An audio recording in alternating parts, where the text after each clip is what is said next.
Okay, good morning, Manama, Istanbul, Karachi, Lahore, Mumbai. Good afternoon, Dhaka, Kuala Lumpur, Bangkok, Beijing, Shanghai, Manila, Taipei, Seoul, and Tokyo. Welcome to our first ever webinar, my colleagues and friends in Accra. This is your Secretary General, Santi Dumlao, bringing you glad tidings from Manila. Before anything else, let me give you an update on ACRAA, our Association of Credit Rating Agencies in Asia, and an update on our membership for our next slide. As the only credit rating industry association in Asia, we've been around for some time. And next year, we shall be celebrating 20 years since our start of operations in 2002, although we formally organized in September 2001. We have 14 countries represented in ACRAA, as you can see in the next slide. We cover the territories from the boundaries of Europe on one end to the Pacific Ocean on the other end. We have 26 credit rating agencies in our ACRAA family, as you can see on our screen. We have two screens for this, and look for yourselves in that listing.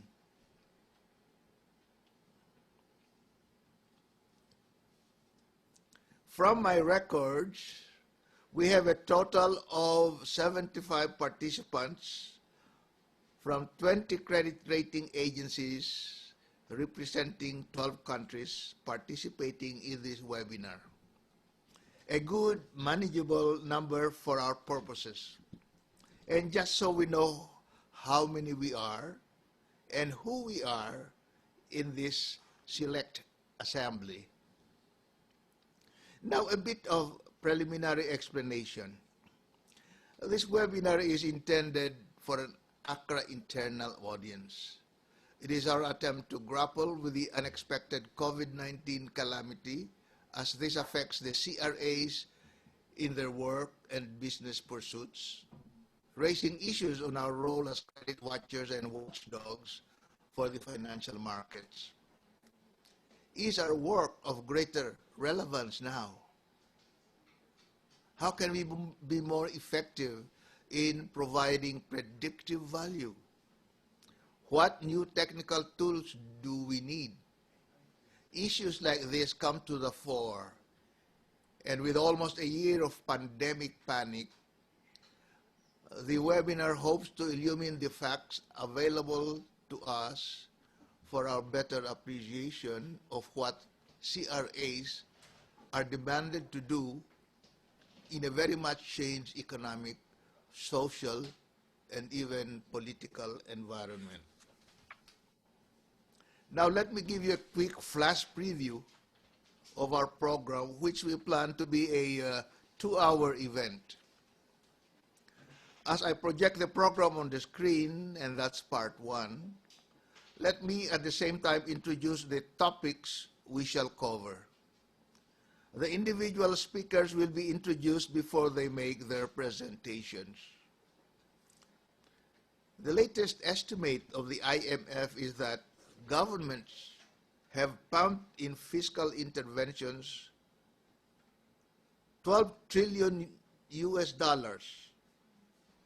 in a scenario of deep recession, very high unemployment, closed businesses, and even whole industries wiped out, with the consequent destruction of livelihoods, social unrest, and a return back to widespread higher incidence of poverty. And this on top of these unfortunate trade wars. We have a monster of a global crisis by any standards, and that's the backdrop for our webinar.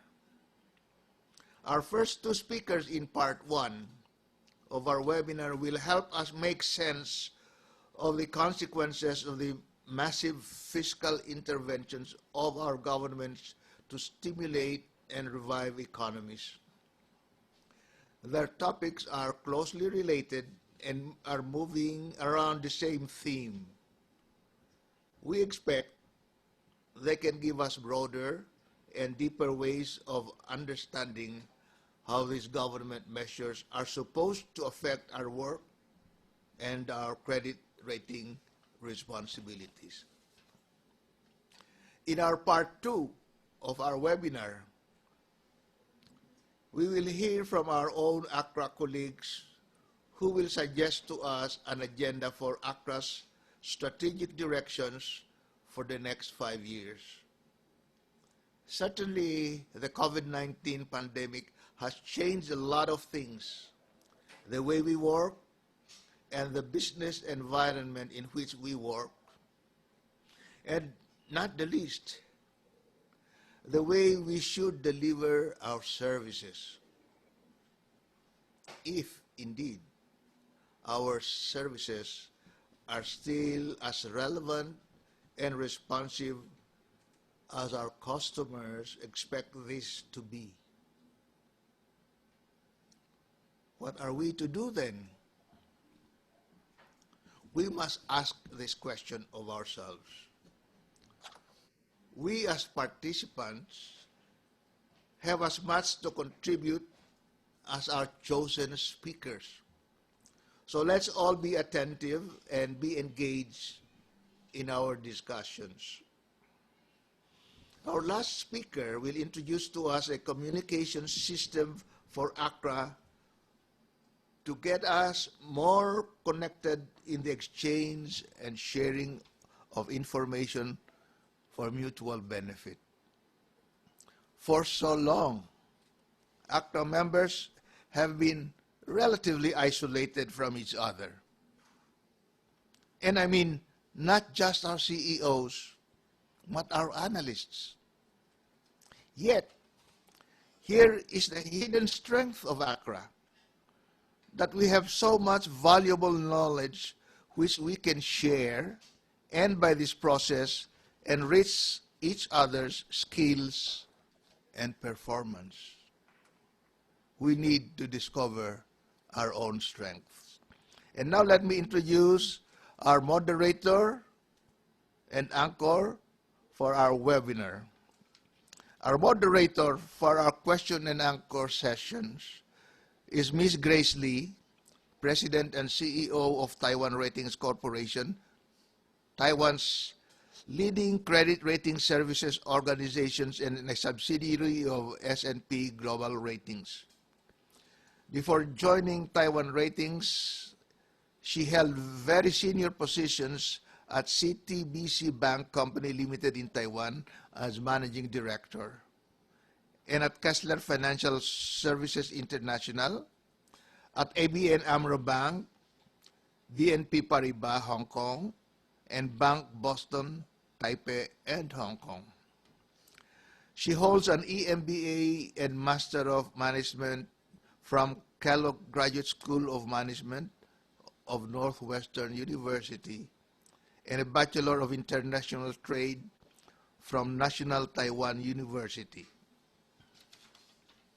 Grace is one of our veteran stalwarts in ACRAA, a presenter and resource person in many international forums on credit rating matters.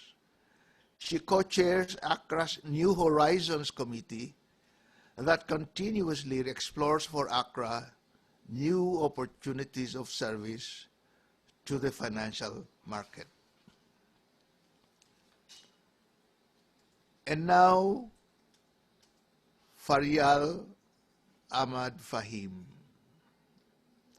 Farial is Deputy CEO of VIS Credit Rating Company and has been involved in rating assignments of financial institutions and corporate organizations, including in-depth financial and risk analysis of the banking and mutual fund industries. Notably, she has been involved in the methodology development process at VIS Credit Rating. She holds a master's degree in business administration from the Institute of Business Administration in Karachi and a risk and corporate management certification from Columbia University in New York. Farial is a director in the ACRAA board and heads the communications committee of ACRAA, which is a very important position for all of us. So now let me call on Farial, our hostess and anchor for our webinar, to give us some guidance on how our proceedings shall be conducted. Let's welcome Farial. Thank you, Mr. Santi. Good morning and good afternoon, everybody else. Thank you very much for being here with us today. Just some house rules before we begin, so that you're all aware of how we will be proceeding.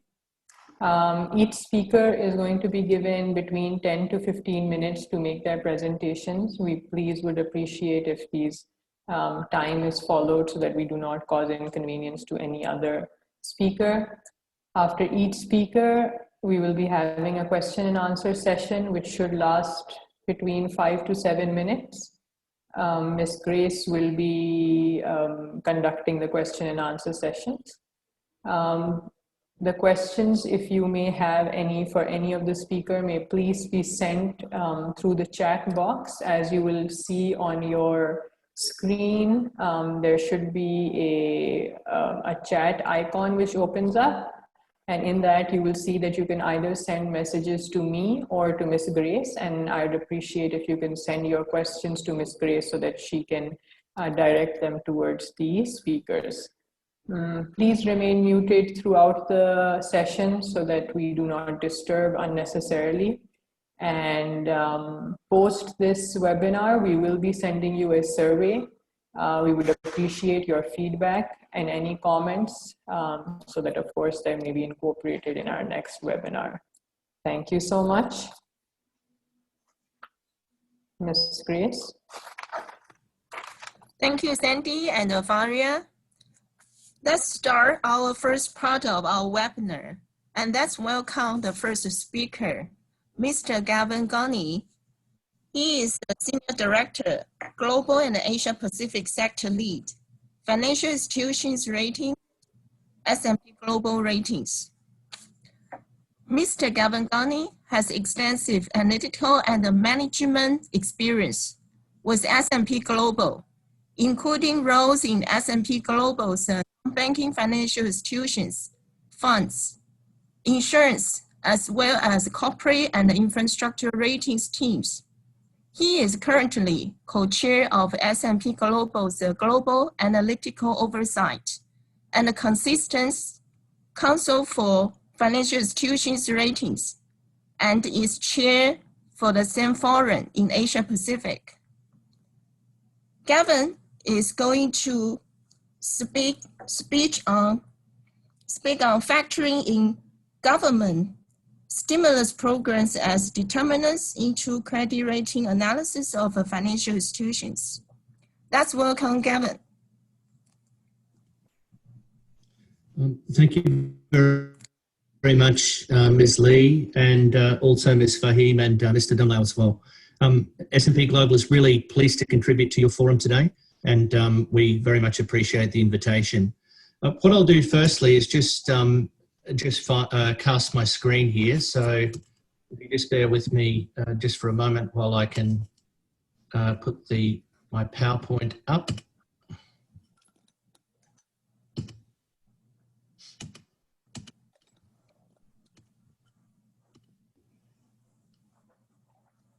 It should be coming through now. Can everyone see my screen?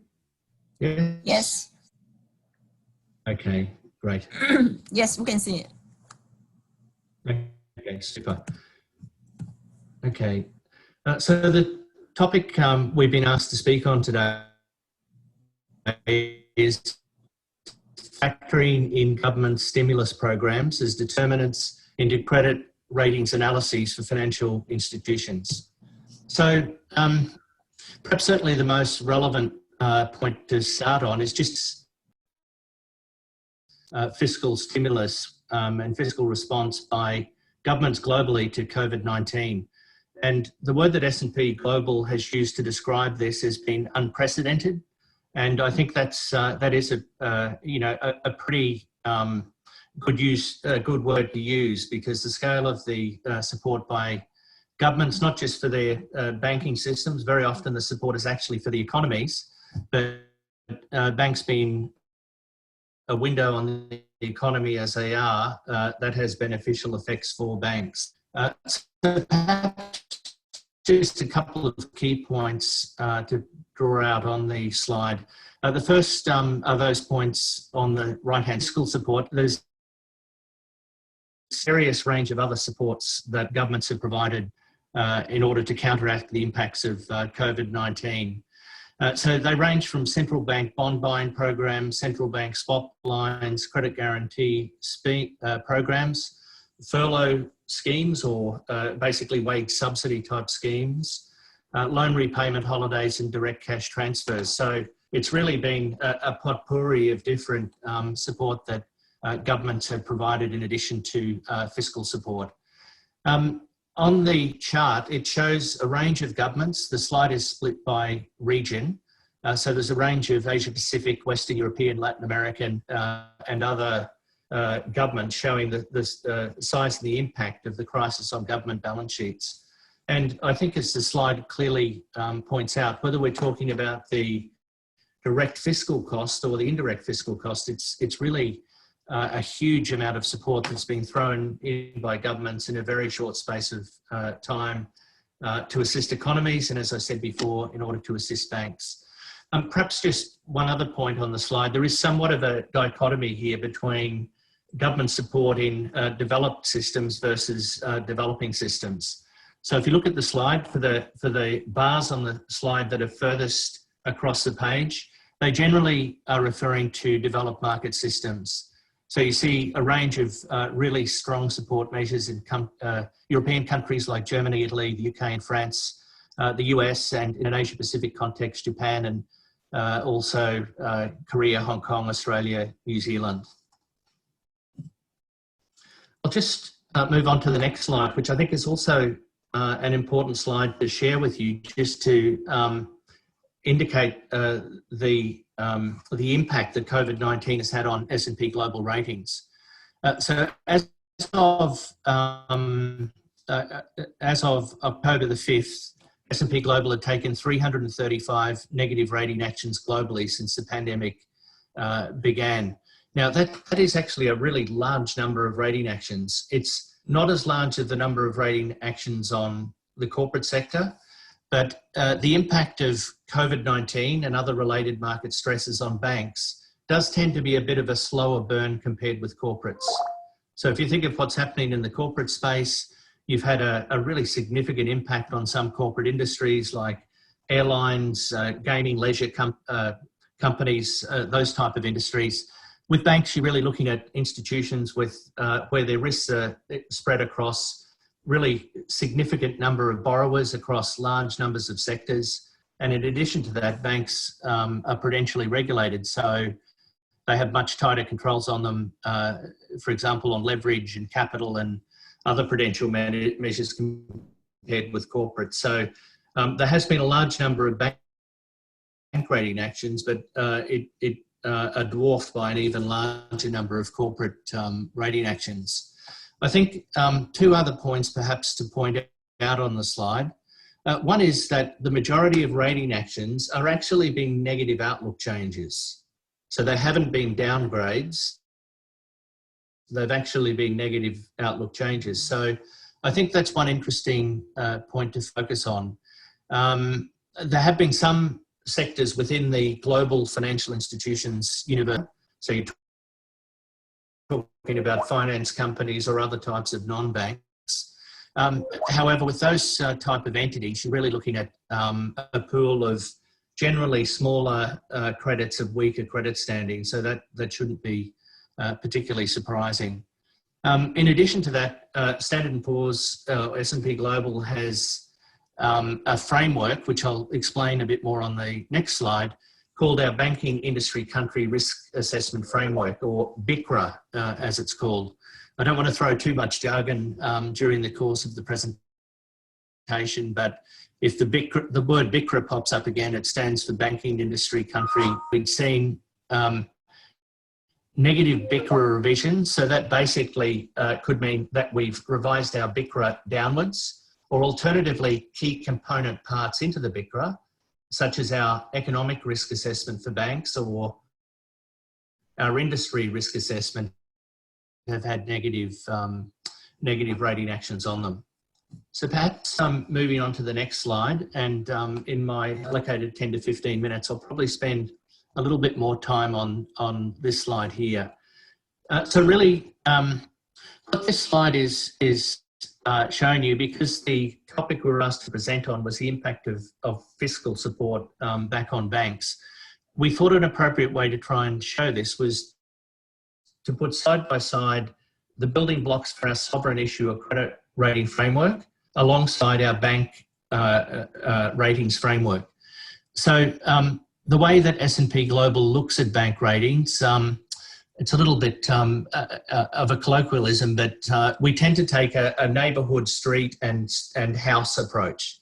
So really, when you're looking at the whole neighbourhood, banks are not entities on their own. They're typically quite closely related to sovereigns.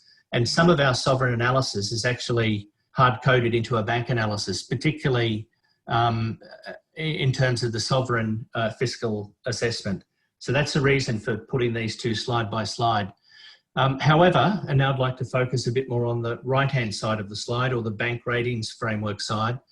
The vast majority of rating actions on banks globally really come back to two boxes on this slide. So if you see the first column, it's headed up BICRA methodology.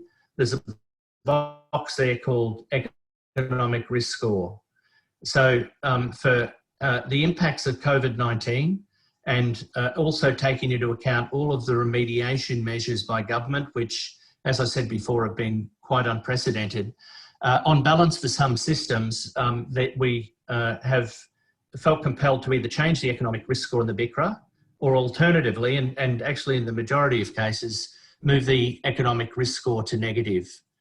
So a large number of those rating actions that I explained previously actually relate to a negative trend on economic risk, and in turn that has an impact on typically has an impact on all banks within a particular jurisdiction. The second box I'd like to focus on this slide is at the far right hand side of the BICRA methodology box. So there's a box there headed up called government support. So there's another slide I'll show you a couple of further slides on. One characteristic of Asia Pacific, which is a real point in contrast with Western Europe and the United States, is that in Asia Pacific, the majority of the banking systems which we cover, we consider that the systemically important banks would be beneficiaries of extraordinary government support. So in 14 out of 20 Asia Pacific banking jurisdictions where S&P has global bank ratings, the banks are considered to be, the governments are considered to be highly supportive towards the bank, and the banks, or at least the systemically important banks, because of that. Now that's a real contrast with Western Europe and the US. Okay, so for Western Europe and the US, there is actually zero uplift in bank ratings because of government support. So in Western Europe and the US driven by Dodd-Frank, in Western Europe driven by the BRRD European Union rules, S&P Global has taken out government support from bank ratings, and in part it's substituted by ALAC, or additional loss absorbing capital. So that's really how our framework operates, and reflects our sort of independent views in terms of how support would play out in a system. Now, why is that relevant from the whole topic of the level of fiscal support by governments for banking systems? Well, for the systems generally where we've negatively moved the economic risk score, it's really somewhat of a balancing act. The amount of support provided by governments is not really considered to be sufficient to offset the economic impacts of COVID-19 and related stresses. So taking a forward-looking view in those particular jurisdictions where we have changed the trend to negative, or in some jurisdictions, we've actually changed the score and our BICRA assessment. On that continuum, the weight of the economic problems is considered to be more significant.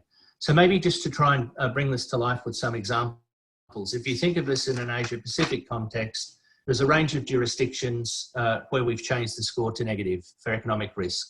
So for example, Australia would be in that group, Indonesia's in that group, Malaysia's in that group. Then we have some other jurisdictions where the impact of COVID is considered to be significant enough for us to change our BICRA assessment, which impacts all banks in the system, and India would be in that group. So for India, we have actually changed our country risk score, which has had negative impacts on banks.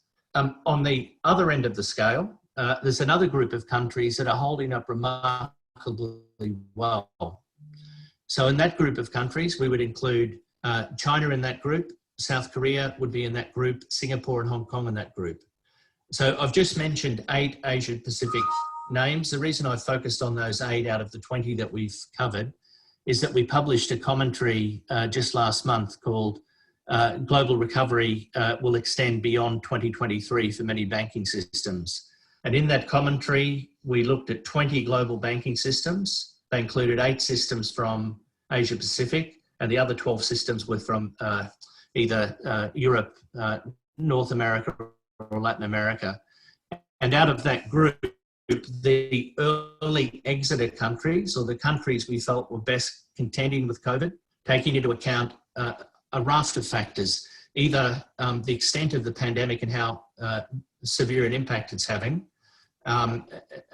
factors including purely pandemic-related factors and the economic spillover effect from pandemic factors, and largely how those factors were impacting on our view of the economy and in turn banks. So the early exit jurisdictions, as I mentioned, South Korea, Singapore and Hong Kong, of those 8 countries. But even for those countries, we think will be quicker to see recovery in the economy, but they don't follow the economy in a perfectly linear format. So our economic forecast for GDP and other forecasts, and once the vaccine goes into production, we're actually expecting a strong and meaningful, and that washes through the banking system. So in other words, during that bottom of the U-shape, we hear terms like V-shape, U-shape, K-shape. I think from a S&P Global Banking perspective, we try and keep it a bit simple and think of it like a U-shape. So the economy deteriorates, and it's during the bottom of the U until the recovery can take off. And corporate businesses along that pathway, which means that the recovery back on the overall banking systems will take some time after the economic recovery. As I said, for the countries that we had placed on negative trend, that includes Australia, Indonesia is in that group. For those countries, we've done negative rating actions on Indonesia. While we haven't changed our country risk assessment, 16 is the highest number of rating actions we've had on any jurisdiction aside from the US. And they were a mix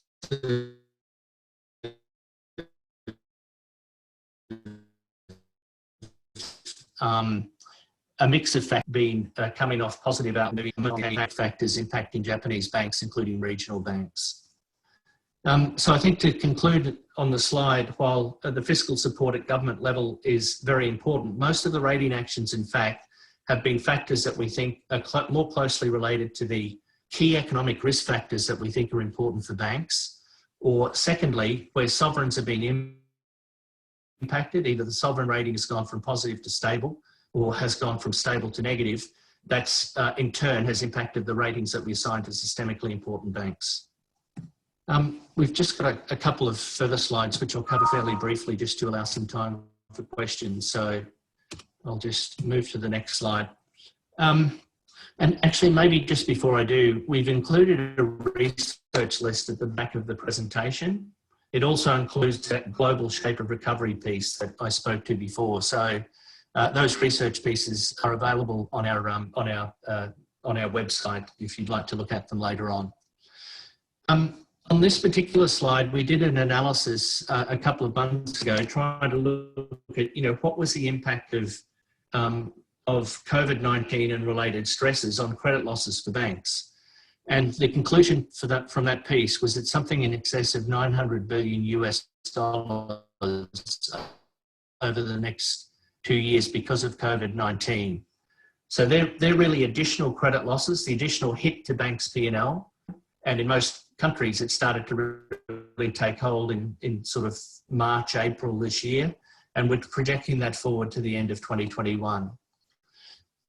So the lion's share of those losses is actually China, but I think putting that in context, the Chinese banking system, if you look at the system-wide domestic banking assets, is really huge compared to all other banking systems.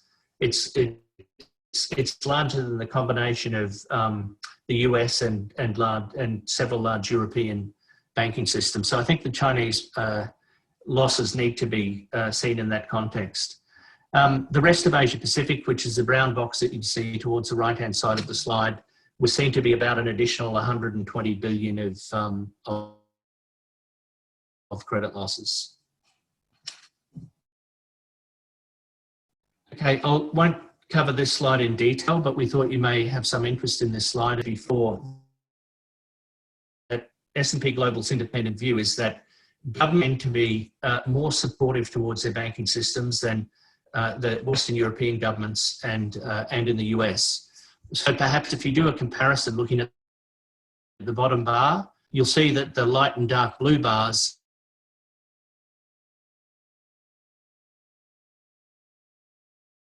cover the systems that we believe systemically important banks would receive government support, which is I only had one further slide to cover briefly anyway, and it was a schematic slide basically which showed that the two key factors that we focus on when we look at a topic like this, how measures impact our banking industry in the present and future. It's really a balancing act between the needs of the hour, as the slide shows. By needs of the hour, that's, stimulus package measures are really critical to minimise the impact of COVID-19, but by their very nature, they are designed to be temporary. They're designed to build a bridge for economies and banking sectors until they can improve to borrowers and other parties with support. So their nature is temporary, even though the impact, particularly back on governments, is significant. And then on the other hand is the sort of linger rating analyst to your question. While we have a common framework, and S&P Global, we believe, has a robust framework for looking at country risk as it impacts banks, but that sort of question around what's more effective, either monetary or fiscal, it's really a case-by-case consideration.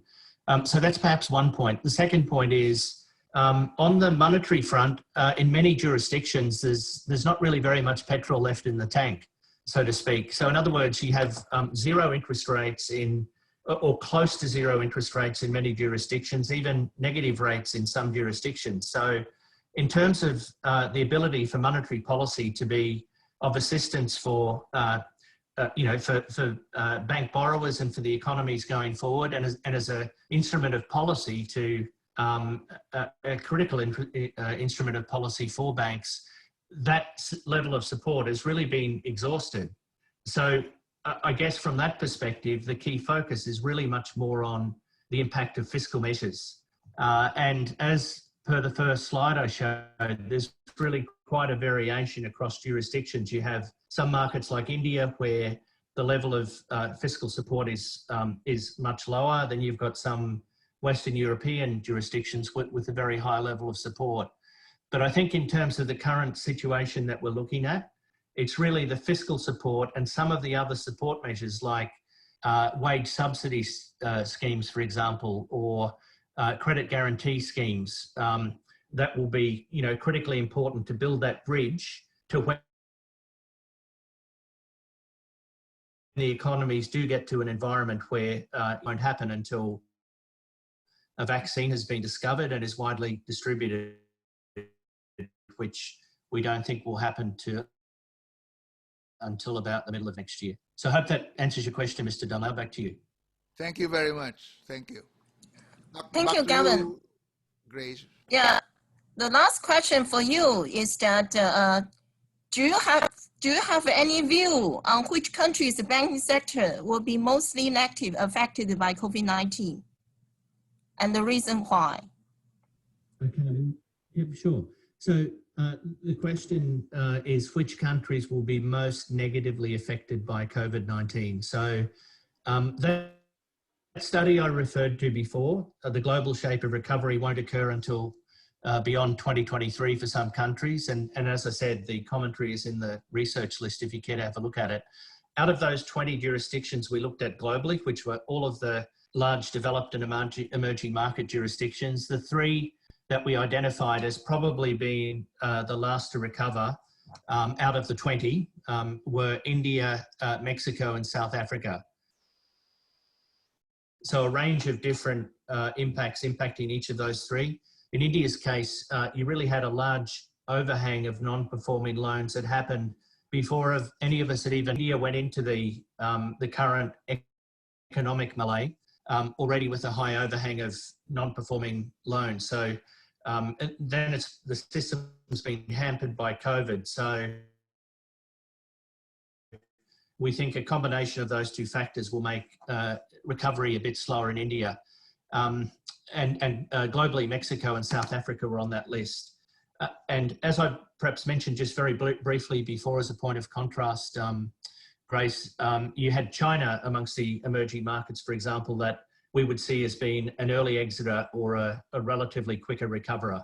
And we would see that, but even in China's case, we wouldn't see that happening until the end of 22. So to summarize, a country like India, also Mexico and South Africa, you're really looking beyond 2023. So that's really 2024 even, or could even be after that. For the early exiter like China, we'd be looking for recovery there, even there not to occur before the end of 2022. Back to you, Grace.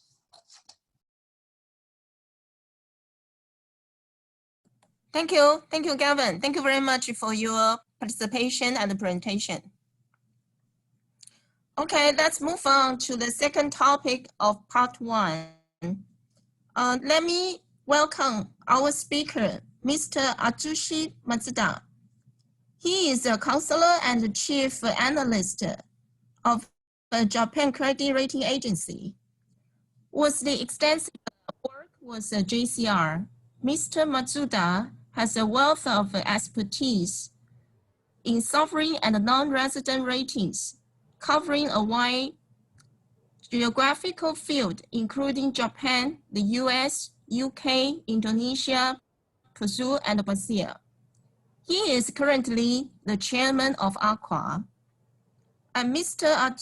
Matsuda is going to talk about fiscal policy response to COVID-19 shock, implications to the sovereign credit ratings. So let's welcome Mr. Matsuda. Okay, great. Thank you very much. Can you hear me? Yes. Okay. Yeah, thank you very much for introduction, Santi. Thank you very much. And Kevin, and thank you very much for excellent and presentations. My name is Masuda. I'm this year's chairman of the ACRAA. So unfortunately, we cannot get together. The ACRAA is an excellent forum to getting together for rating agency CEO. But good part of this and the COVID incidents is we can have a wider participants by doing web seminars. So we'd like to expand our activities, not limited to those and small internal circles, but including to all the participants from those and the analysts, and we are all the analysts. So in this case, and we appreciate this and the activity of this one. So I'm going to talk about fiscal issues. It's a little bit challenge to talk about a fiscal issue within 15 minutes. But let me try to very concise and to current situations. And I'm sharing to my presentations. Can you see my presentations? Yes, we can see it. Okay, so let me start. Theme of my presentation is, do we have to worry of public debt increase? And all the governments, as Kevin explained, increase and the fiscal measures, fiscal resource, fiscal policy. As a result, public debt increase. But do we have to worry? This is my theme. And my proposition is maybe we have to worry. In some case, it depends on first, and the initial conditions, and the second, fiscal multiplier, which is efficacy of fiscal policy. And the third one is long-term potential growth. Those are elements that to determine determinants of the implication of the public debt. Then this is my proposition. Outline of my presentation is first, I do comparison between global financial crisis of 2008 and also COVID-19 pandemic. Then I will summarize fiscal policy response of the COVID-19. Then I will discuss about the determinants of the recovery path. Then finally, I will touch upon implication to the sovereign rating. So first, and go to the comparison between global financial crisis. In Japan, we say Lehman shock, but 2008 global financial crisis versus last year, this year's COVID-19 pandemic. Everybody recognizes and the global financial crisis ignition points is a financial systemic risk. And almost we had 6 months of halting trade credit. Nobody can confirm letter of credit. And because of that, trade is halted. So that's caused a supply shock. That is a global financial crisis. And this time is different. Pandemic and lockdown is ignition points. And the 3 months of the strict lockdown is observed so far.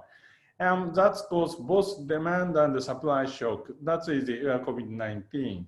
And the financial volatility was extremely high for 2008. But this time in the United States, stock price is continuing to rise during the crisis period. Of course, there is a short period of the financial turbulence, but this turbulence was relatively shorter than last time.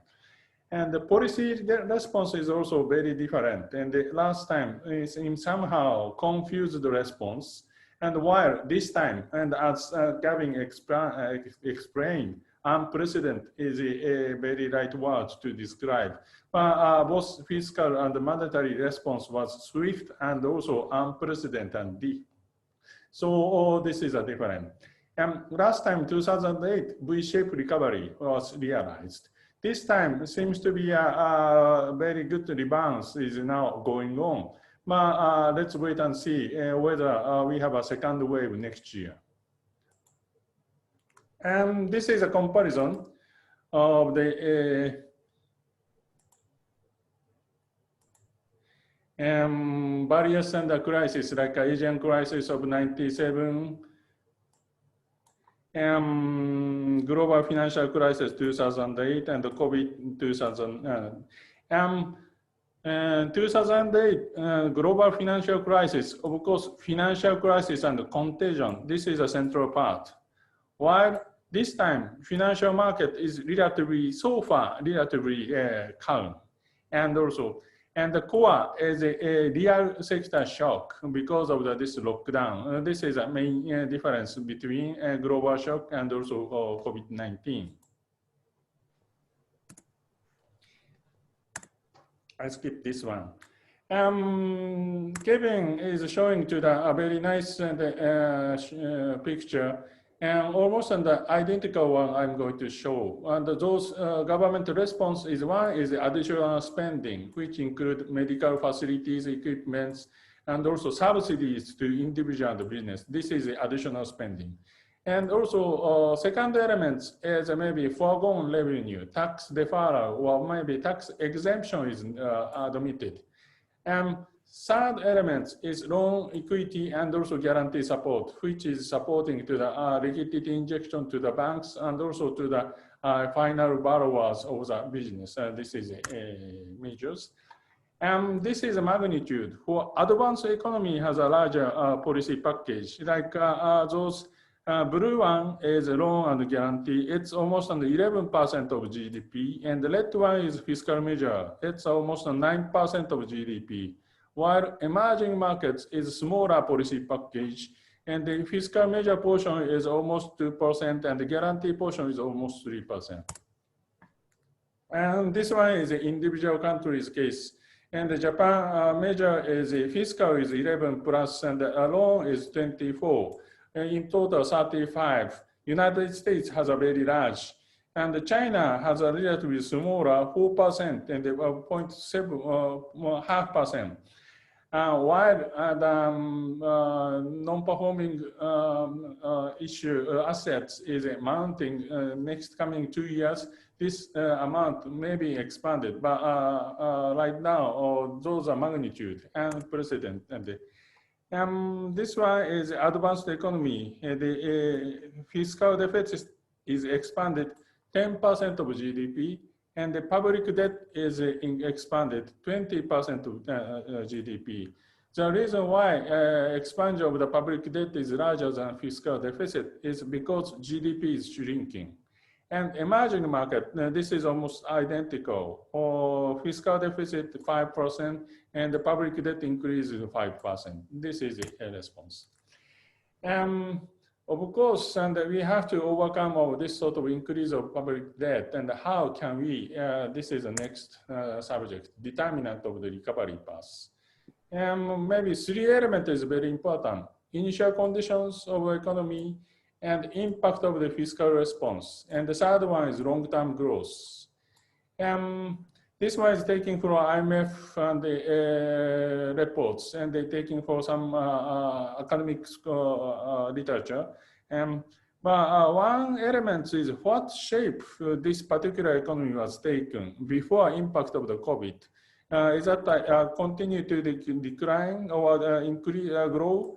And if they explain experience of a previous downturn or economic financial crisis recently, this initial condition is very important. And so maybe this the delayed recovery causes some sort of problem. So initial condition is very important. And the second one is impact of fiscal response. We have to evaluate how effective those fiscal measures is making a countermeasure to those counter-cyclical policy. And the most important determinant of the recovery is this slope. Slope means a recovery pace or maybe economic growth. And this one is assuming to the certain potential growth is unchanged before shock and after shock of recovery. But as a result of this one, there may be potential growth may be lower or higher. There are some elements of the labor reshuffle, or like unproductive labor segment can be transferred to more productive sectors. So as a transformation after the economic crisis may accelerate growth. So in order to do sovereign rating, we have to evaluate those elements one by one. There is a risk of delayed recovery and insufficient fiscal response. This one may stem from a lower fiscal multiplier. And another element is a political constraint. If the political authority is very weak, and it's a little bit concerned about the kind of deterministic the policy actions. And first, efficacy of the fiscal policy, that is gauged by the fiscal multiplier. It's also IMF study, depends on which type of expenditure, the efficacy may different. But in generally, those government expenditures fiscal multiplier is gauged as a 1.3, 1.4. But long-term impact is very limited. Long-term impact and the targeted transfer may have some long-term impact because this one is very effective compared to the general spending increase. This is the impact of the, and also maybe fiscal multiplier, effectiveness of fiscal policy may depend on economic situations. If output gap is very small, maybe this sort of fiscal measures impact is very limited. And this is the output gap situations. Right now, Spain, Italy, France, those are heavily affected by the COVID-19. Those have maybe 5, 6, 8% of the output gap, which may cause to the higher fiscal multiplier. There is a certain study that in the case of the stagnant situations, multiplier tend to be higher.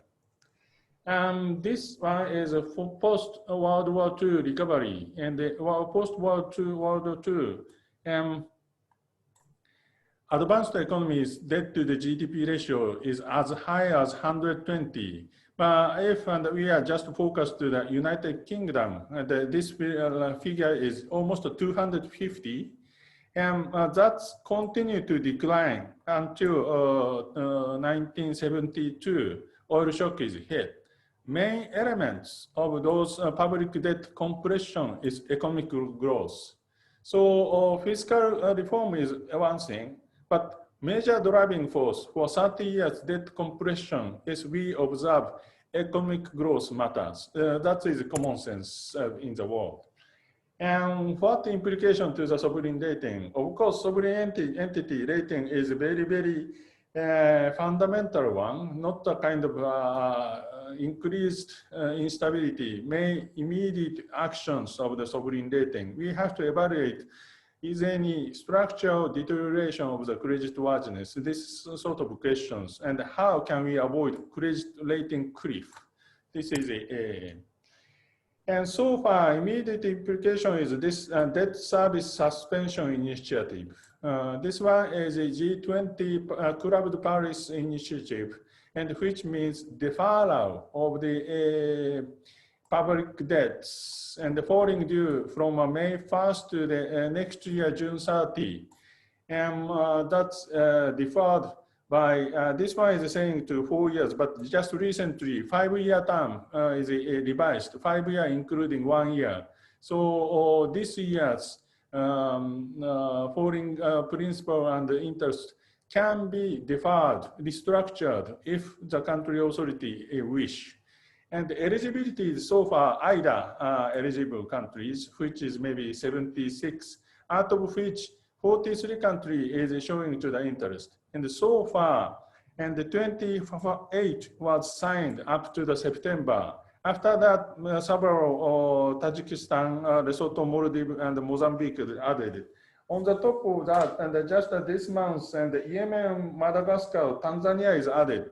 So in total, 35 countries is applied to those debt reduction initiative, debt suspension initiative. In India, the Indian authority is doing general moratorium. Debtor can apply to the deferral, similar to this one. But in this case, Indian authorities issues additional regulations. This application to the deferral cannot be deemed as a default. But there is no such authority in the international financing fora. So there is a certain similarity, but there is one wording in the Club de Paris agreed minutes. And if borrower applied to this deferral, at least pari passu treatment to the other non-pari official bilateral and the private creditor should be sought. This means when some country apply to the deferral, you have to seek for deferral with a private creditor as well. Some of the DSSI country is issues of bonds like this one: Angola, Nigeria, Pakistan, Ghana, Cote d'Ivoire, and out of which Angola, Pakistan, Ethiopia, some of them is already applied, like Mozambique as well. Zambia, I think, applied. So in this case, and we have to think about to what extent this one is deemed as a kind of selective default or limited default. This one is what happened to the Asian crisis period. And the Korea case, 12 notches or maybe 10 notches downgrade. It's a huge downwards pressure occurred. And also maybe this 12-notch downgrades means maybe it's very difficult to capture early signs, particularly for this contagion of the capital account crisis. This time, maybe this the capital account crisis is not applied to those COVID-19. And this one is the European, the Greek or global financial crisis. This case, Greek is maybe 4 notches, 6 notches, and the downgrades during those 2 years. What is surprising is this Iceland. This one is also contagion from Greek. And Iceland is also subject to some 5 notches, 7 notches downgrade. And this is a kind of jumping.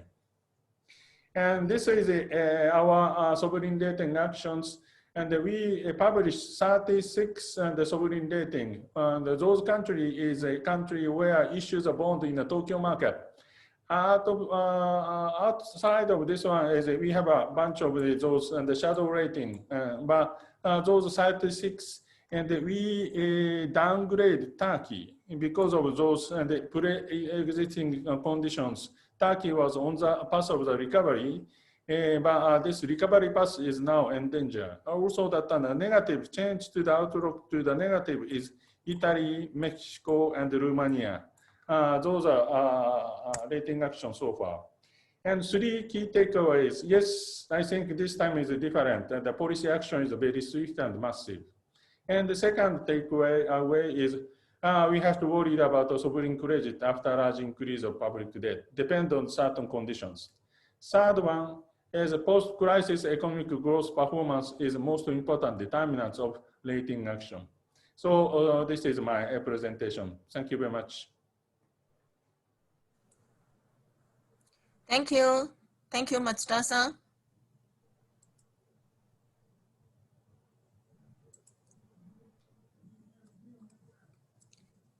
Does anyone have any questions?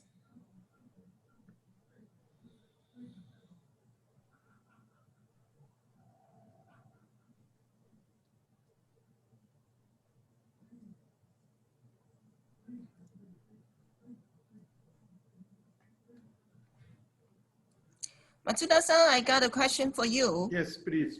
If COVID-19 can be contained soon, the government debt and the policy subsidy will be increasing. So what do you think? Which country or which countries will be seriously affected by the sovereign ratings?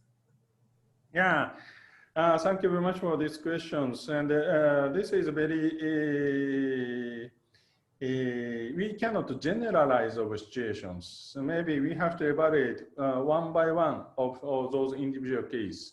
And like our experience, and the government is paying to the everybody of the Japanese national to the $1,000 of subsidy at the beginning.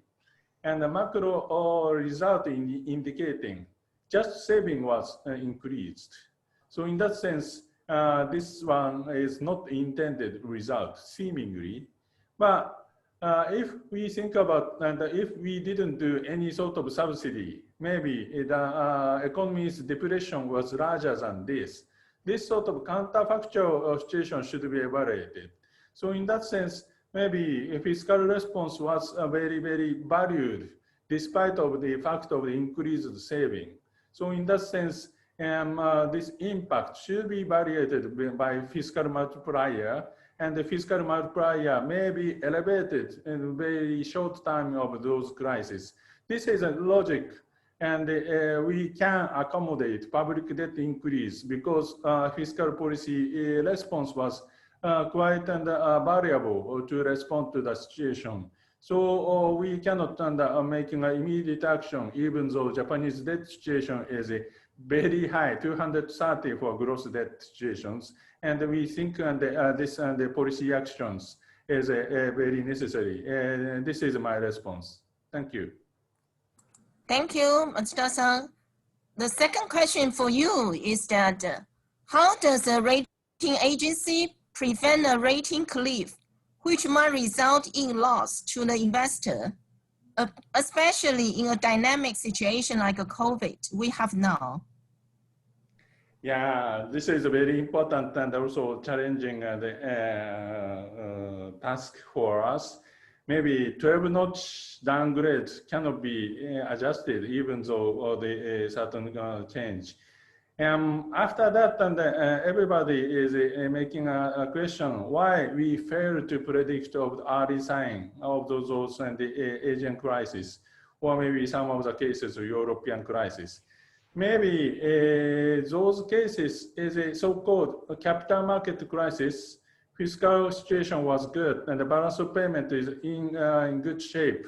But nevertheless, shadow banking is causing to the kind of problem, or maybe for Korean case and derivative exposure is something hidden time bomb.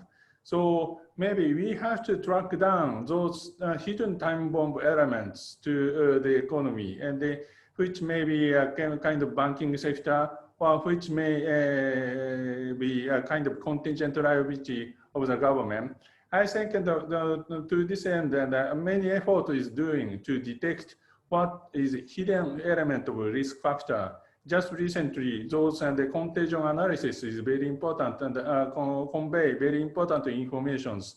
In that sense, and we try to track down to those maybe hidden elements, but it's still very remain because unpredicted elements cannot be predicted beforehand by definition. Thank you. Thank you. Thank you, Mr. Matsuda. Okay, let's move on to the second part of this webinar. There are three panelists to join the panel discussion on an ACRAA agenda for the next 5 years. So firstly, let me introduce the three speakers. We will have the Q&A after they finish their presentations. The first panelist is Mr. Fahim Ahmed, Vice Chairman of ACRAA and the President for Strategic Planning and Global Relationships, Islamic International Rating Agency, Bahrain. Mr. Fahim has extensive senior international management experience in the fields of credit rating, Islamic and conventional financial risk modeling. Not only is he the founder of VIS Group and the VIS credit rating companies, but he also participated in the establishment of the Islamic International Rating Agency in Bahrain. And the second speaker is Mr. T.N. Arun Kumar, Chief Rating Officer of CARE Ratings Limited, India. Mr. Kumar is the Chief Rating Officer at CARE Ratings. His career with CARE, spanning close to 26 years, including 8 years as head of quality and criteria, before being the head of CARE's ratings divisions in November 2017.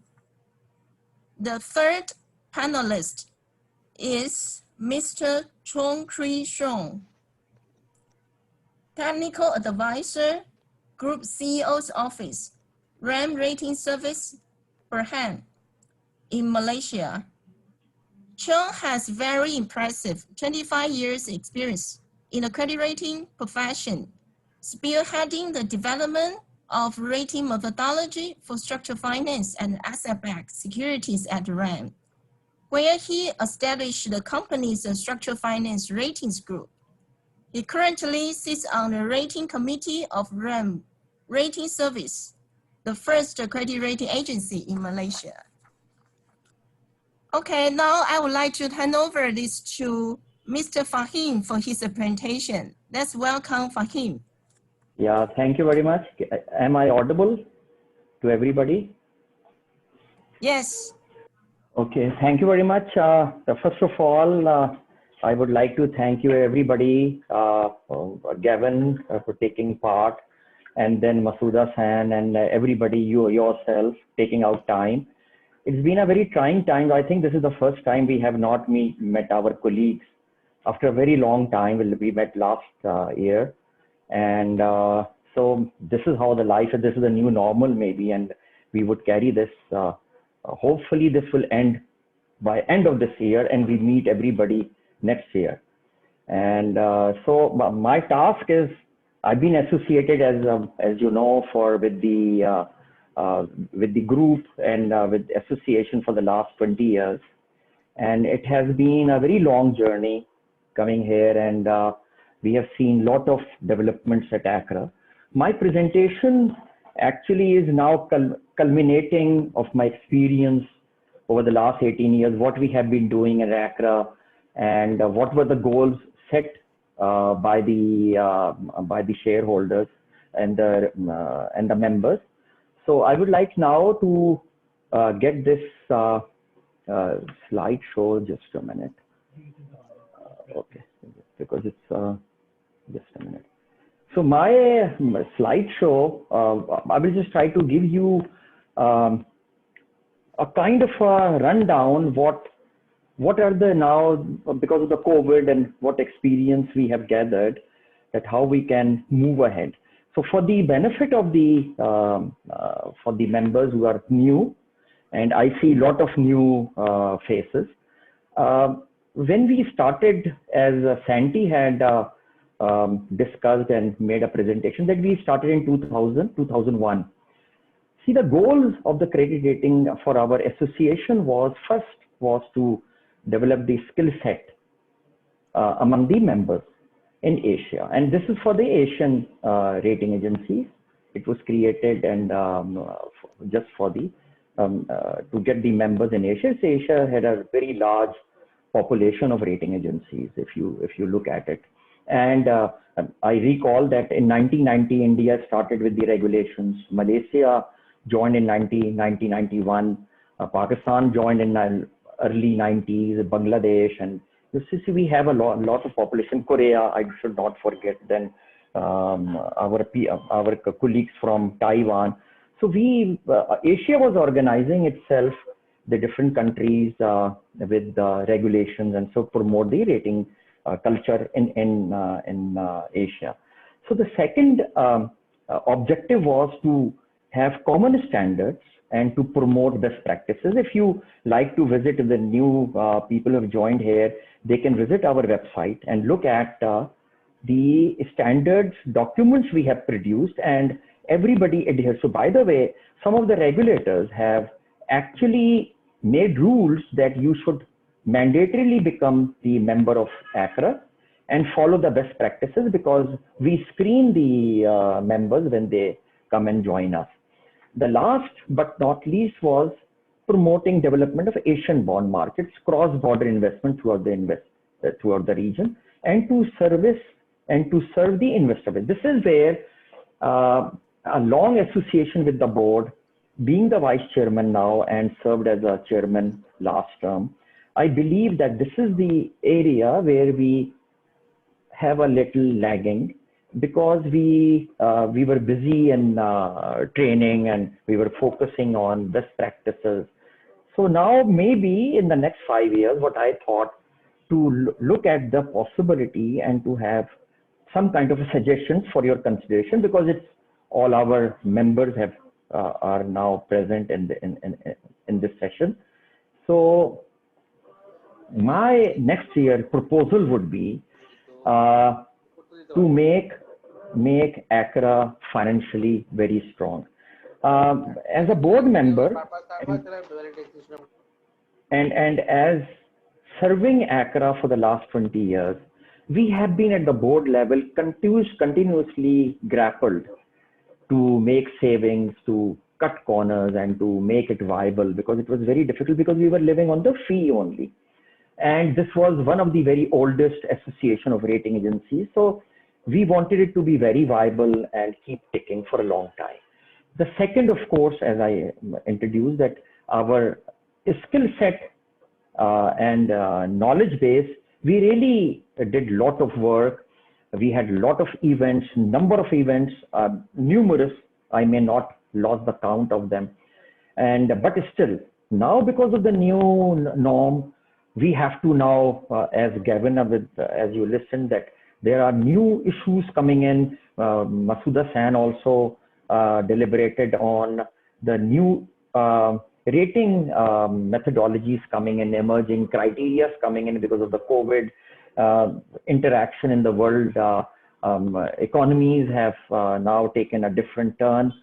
So that's what I thought, maybe that we should have something here also. And then to serve the investors, we have to have visibility. We should come out of our shell, and lot of discussions among members, but now we should reach out the investors and the regulators also, because we have got a lot of regulatory issues coming up, different countries making different rules and regulations.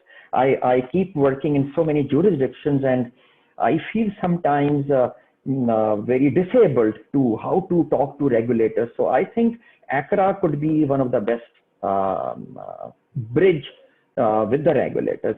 However, if I can just tell the participants that we had created a bridge with the ACRAA also, the Association of Rating Agencies in Europe, about 6-7 years back. That was a concerted effort by the board to build bridges with the Europeans also, so that we can have a knowledge and a skill among ourselves, transfer of with the European Union, because they are very much controlled by ISMA and highly regulated. Unlike Asian, we don't have a centralized regulator in Asia, because we are spread out in so many countries. So next, I thought maybe that strong cash generation, the first point which I pointed out, because we just only live right now on membership fee, and here and there very small cash we can generate on the events which we host, but that's not a very big area where we can generate a lot of fee from there for the training we provide.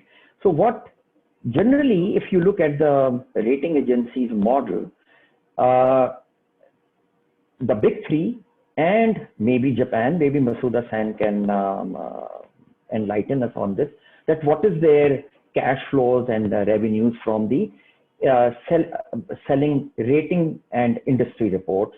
This is one of the, apart from the rating fee, this is where I see a lot of, if we enter into Moody's, S&P and other some of the European rating agencies, they have a very enabling in websites where you can download these reports, and then they of course have a specialized training, particularly Moody's and S&P. ACRAA also, the Islamic rating agency, also has some kind of a model based on these, where we do the training and sell our reports to select few, but it's not nothing to mention about. So what I believe the way forward would be that we should have we should create a demand among investors for such services. Asia is a huge investor base, and there is a lot of demand because we have got so many shades of countries. China is a very big area, a country from where we can have, because of their membership. India, we can pursue them because they have got a lot of, they are one of the largest rated universe outside USA. And then the strengthening of knowledge and skill among members. I thought now, because of the COVID, it's a new norm and the Zoom is everywhere. Rather than personally, physically, we used to invite for the last 18 years traveling. So we can cut down and then we can enhance and we can increase the number of training sessions, because I believe that there is a lot of new research coming in, and new countries entering into making regulations for the rating agencies. So I think if some of the countries like India and the Asian countries want to put up affiliates, we should have a very high skilled professionals with us. And that is what I would like to emphasize, that we should consider, the board and the members should consider that we should enhance the number of these events training sessions. And then we can have the ACRAA and ACRAA sharing market regulatory developments, because as I said, new countries are coming in with the regulations. So we can have a twice CEO meetings to have strategize rather than once every year we used to meet. So that now the solution would be the webinars, a lot of webinars taking, but right now we are doing this. I think this is a very effective tool to learn and to let the members of our professionals and analysts join this. And then of course we could have the CEO forums, virtual CEO forums for discussing these strategy. Now, how could we increase the visibility? The best thing would be, I think we have got 26 members, so many countries. We should start our Asian Rating World Bulletin, and quarterly or monthly. Personally, I have had experience in Pakistan. For 10 years, we should publish this bulletin every month with the largest circulated newspaper. It was an insert. So I think I can play a very good role into designing my team here. And so this could be one of the best things to attract our presence and attract the investor base. We can talk to Bloomberg, Reuters for uploading our this bulletin. And then we can, the other area is where I have been interacting lately with ACRAA. They started with a rating platform, and in 2012-14, but it did not get traction because there are regulations in ISMA where they have their own official kind of a platform, but that does not have a lot of hits, and it's very difficult because I also tried to get into those websites, but it was not very fruitful, and I just thought I'm wasting my time.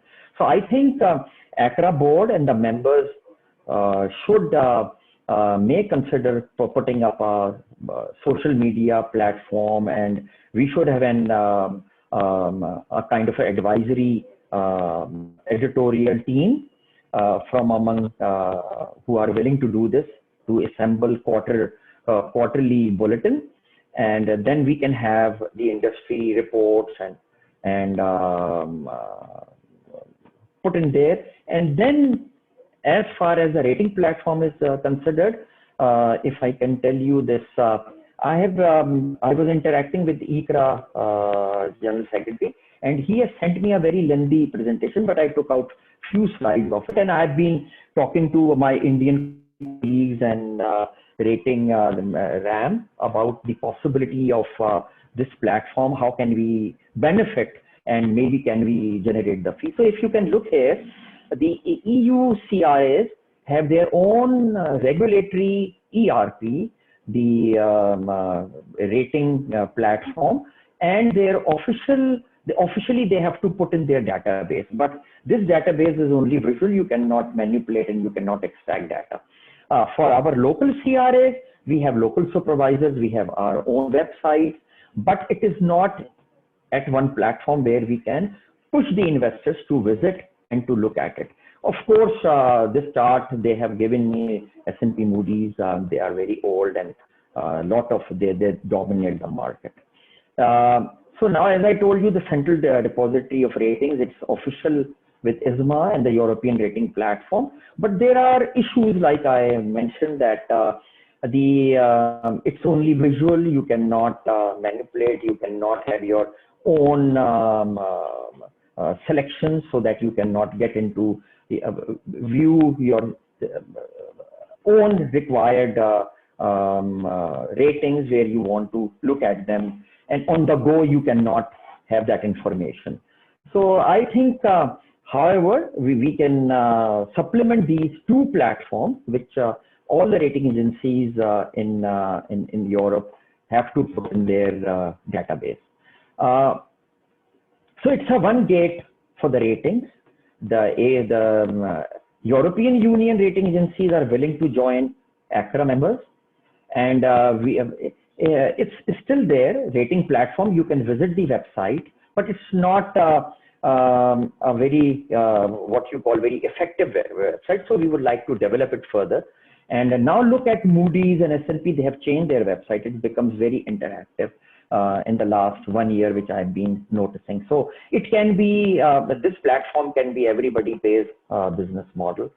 And all the rating agencies can upload, and we can give them one page, maybe mirroring their website, or they can have their own domain, so that any investors who can come can filter and get the information readily.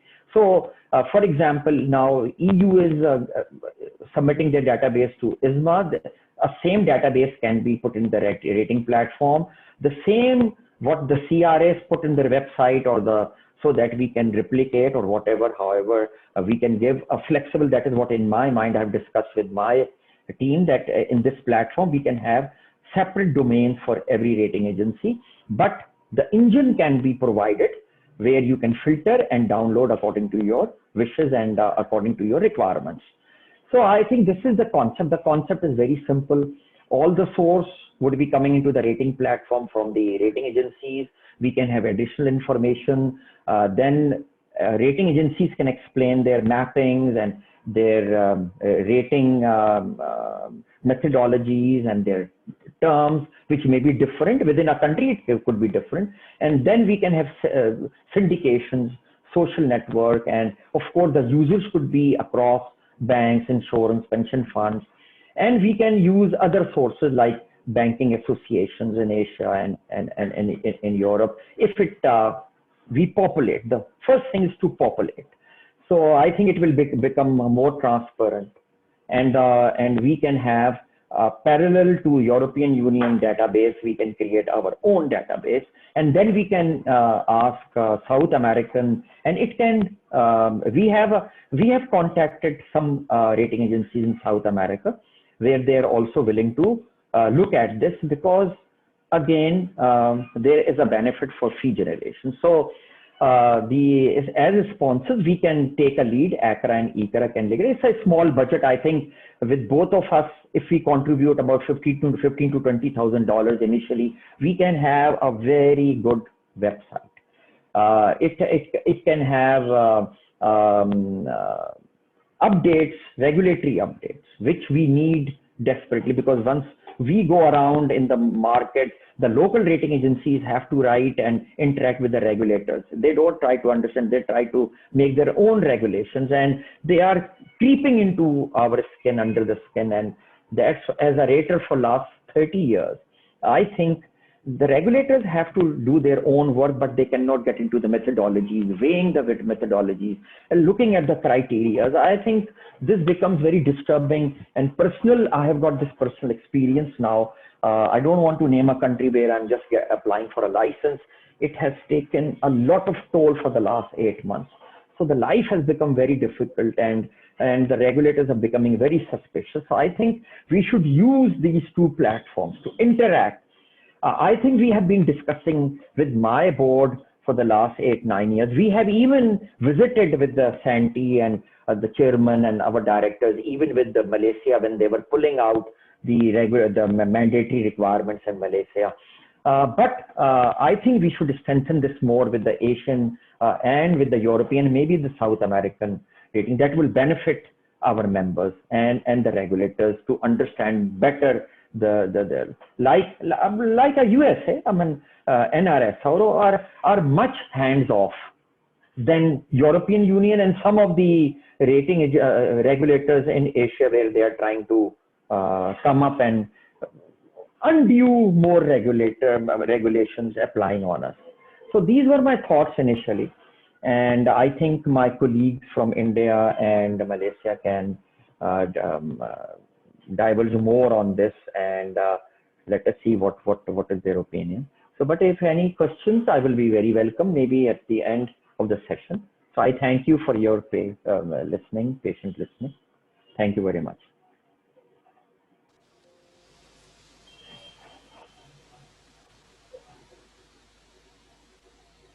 It's now Arun's turn, I believe.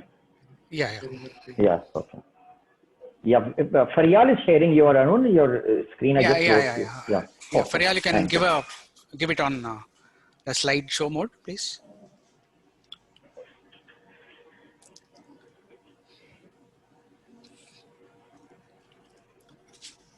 Faryal, you can put it on slideshow mode. Yeah. Gee, Can you go to the I first just slide? have. Yeah, just 1 second. Yeah. Go to the first one only. Let us not. Slideshow पर नहीं कर दिया वो, उसको नहीं आ रहा. It is on slideshow mode. I don't know why it is not showing up on your screen like that. I think you have to share the particular slideshow instead of sharing a different window. I think Zoom enables you to share any window. So the slideshow window is different. Yeah, just give me 1 second.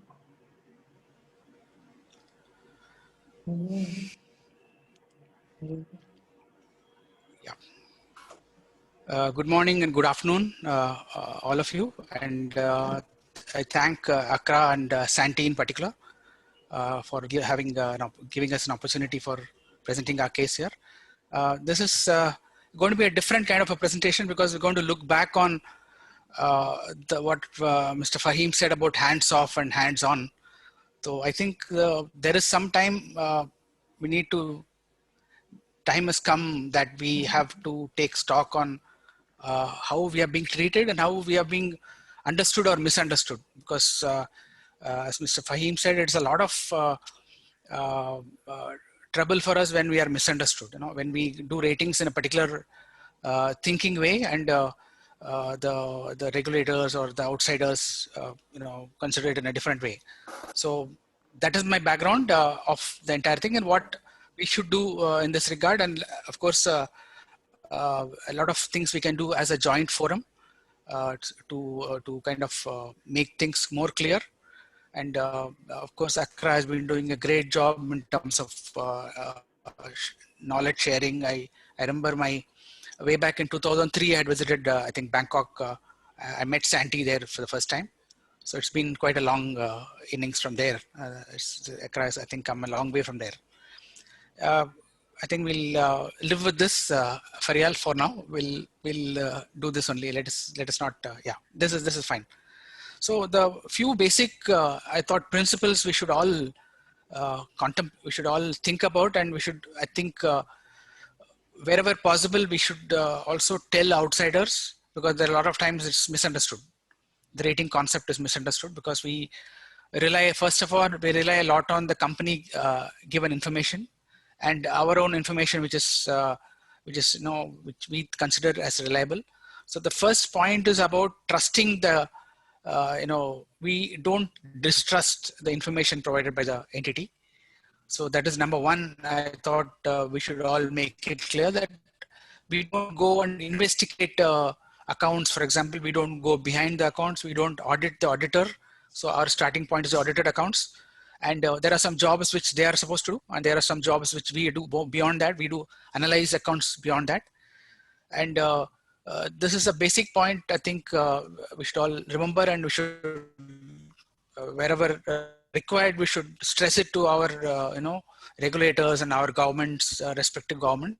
Second is on, there is also an expectation from a rating agency that you can do everything possible while rating exercise, whereas the real situation, one has to appreciate that we do everything which is reasonable, because there is a particular focused approach we have, and there's a particular time frame which we do ratings also.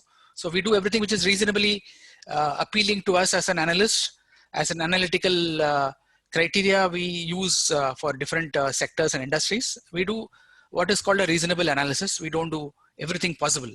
So that's number two.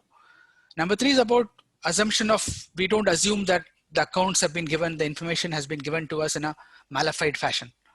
So we don't doubt it. It also reverberates with the point number 1, that we don't distrust.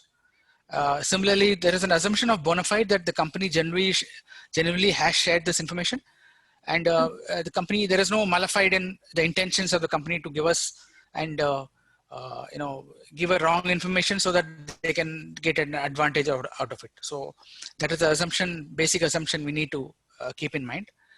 And there is also a lot of times there is also a tendency to go on a 2020 vision. You need to go hindsight, go back on time and say that just because there's a default in an entity, you think that you've not done the required work, which is a very real threat to a rating agency today, in today's times. And lastly, in this slide is about again what Fahim mentioned about appropriateness of rating, because we often are, of course, different countries have different regulations, and we also are bound by the regulations, and a lot of times regulations, a lot of them are rule-based regulations and independence given to the rating agency to carry out its own criteria and policy. So it is very much true that ensure, or we should make the regulators and the government appreciate the independence that any rating agency requires to do its jobs properly. So the appropriateness of rating, generally the regulators are give it to us actually. That is our job as a rating agency to look at appropriateness of rating. Of course, there is a process, there is a rating process. We need to follow certain principles and processes, which is fair for a regulator to impose upon us. Yeah, next slide, please. So in this context, I think what is very important and called for by all of us is about strengthening of due diligence, because as Masuda-san mentioned, it is about hidden elements analyzing. Analyzing of hidden elements is very, very crucial for us. So here, one thing I can easily make out is about two things, two key issues we can do. One is about fraud monitoring and measurement, which could be a common agenda for all of us to find out tools and techniques to detect this, because there are some, today we live in the AI and ML world where artificial intelligence is now creeping into a lot of facets of our life, and rating agency cannot be far from it. We are also going towards that direction, and there are a lot of different types of analytics which people do on bank statements, on the financial statements, have focused on what is called the fraud monitoring and assessment kind of studies, which there are available, and it might be good to have a joint forum. Why I'm giving it and kind of placing it before ACRAA forum is that we can think of a joint forum for having an analytics platform to kind of measure frauds, if any. Though we are not able to detect frauds, we are very much comes in our kind of duty increasingly, I would say, in the recent years, that the number of frauds have increased multifold, especially when you have technology available. We should use fraud monitoring to the extent we can. So another thing is EWS, which is early warning signals. This is again used by banks, a lot of banks, and in fact, we also supply some software in our subsidiary company, which we have sold it to a few banks from our risk advisory company. So this is another area where ultimately risk rating is about prediction of prognosis of what is going on, and whatever tools are available in EWS, whatever we can use using the existing data, existing financials, and existing industry and economic data, whatever is possible towards EWS, we should, I think, have a common forum to think about it and implement it in our respective agencies. Yeah. And this is my final slide. This is again the outreach which is required among regulators and governments. We need to have that outreach because we need to let the governments and regulators appreciate our point of view in terms of where we come from and what is our basic fundamental way of analyzing things. This is again, as I mentioned, it was about growing instance of frauds, and Of course, CRAs are subjected to very intense scrutiny for their mistakes, and a lot of them, as Masuda San mentioned, is an unpredictable, cannot be predicted by definition.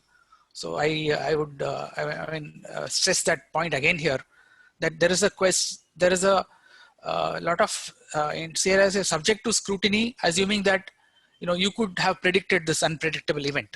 So that point has to be made very clear.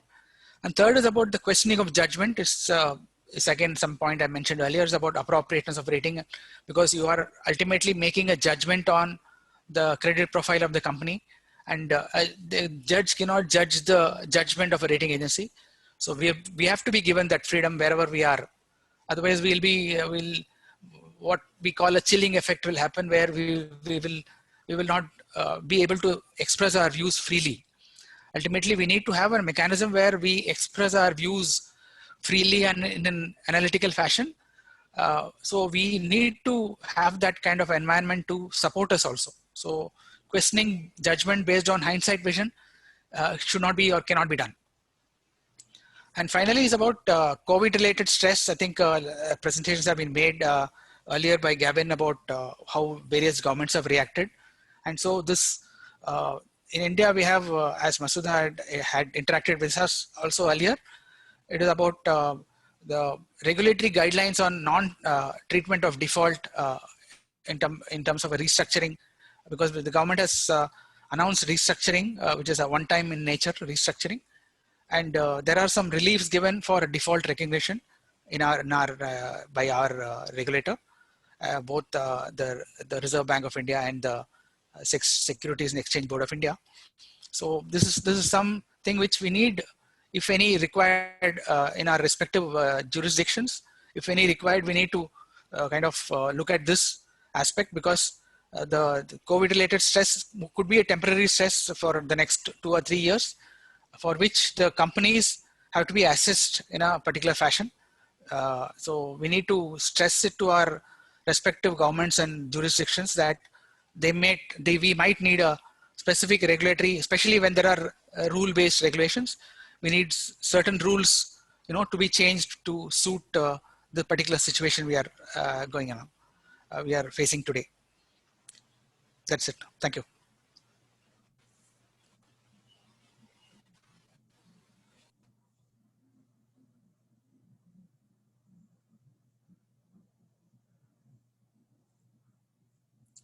John, it's your turn.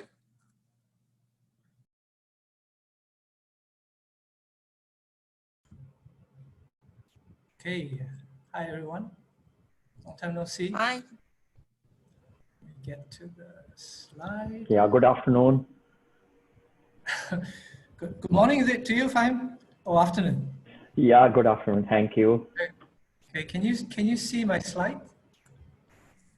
Yes, we can see it. Okay. Okay. After what Fahim and Arun has mentioned, I really don't have very much more to add. But suffice to say that I've gone through the similar thought process as Fahim has done. The first thing I look at when I was given a topic is to look at think about what ACRAA has done and what ACRAA's original objectives were, and see what more can be done. I would totally agree with what Fahim said, that out of the objectives that on the basis of what ACRAA was set up, of the 3 objectives, ACRAA, through the wisdom and hard work of his board members and the members, has done a great job on objective 1 and 2. The last objective of the 3, which is promoting cross-border investments, we've not achieved a lot of success, partly not because of the lack of hard work of ACRAA board members and the members, but more so because of regulatory environments and various government own priorities. So, sticking with the topic, I took a leaf from Fahim's company, VIS, And I thought most associations in the world,